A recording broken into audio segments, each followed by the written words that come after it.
Have you ever had sore feet from the pressure of walking a lot or wearing new shoes? You probably took your shoes off, put your feet up, end of problem.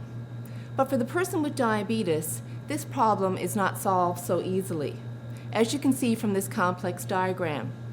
The pressure causes damage to blood vessels and inflammation. If the inflammation is not addressed, skin breaks down. This can occur suddenly, causing a deep wound called a diabetic foot ulcer. You're probably wondering why people at risk don't rest as you would do. The problem is that they don't realize that they have to rest due to loss of sensation in their feet. As the gift of pain is lost, the person's ability to identify that they have a wrinkle in their sock or that they have even a nail in their shoe is stripped away. It's scary and it's a big problem. So understanding the process possibly suggests where we might be able to intervene. If the person is able to identify where the inflammation is occurring, they can remove the pressure and then they can break the cycle.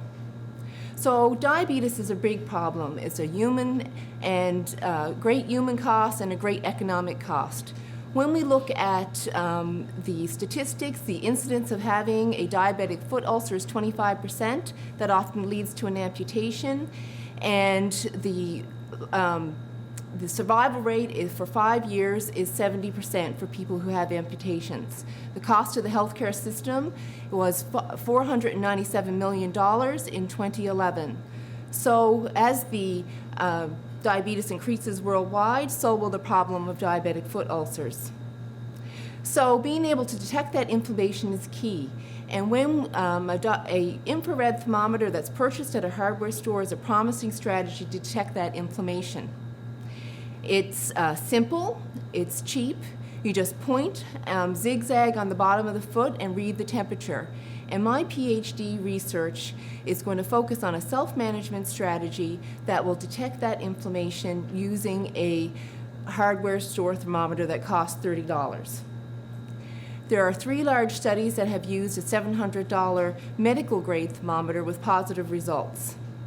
And the infrared thermometer purchased at the hardware store has been validated against this thermometer, the medical grade thermometer. So, how does the intervention work? A person will examine their feet daily and check the temperature. If there's a 4-degree difference in that temperature, they know that they have to rest that day.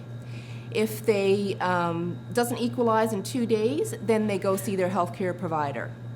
So it's a simple solution to a complex problem. My research will contribute to the Canadian Diabetes Position Statement that calls for affordable and timely access to devices. Thank you.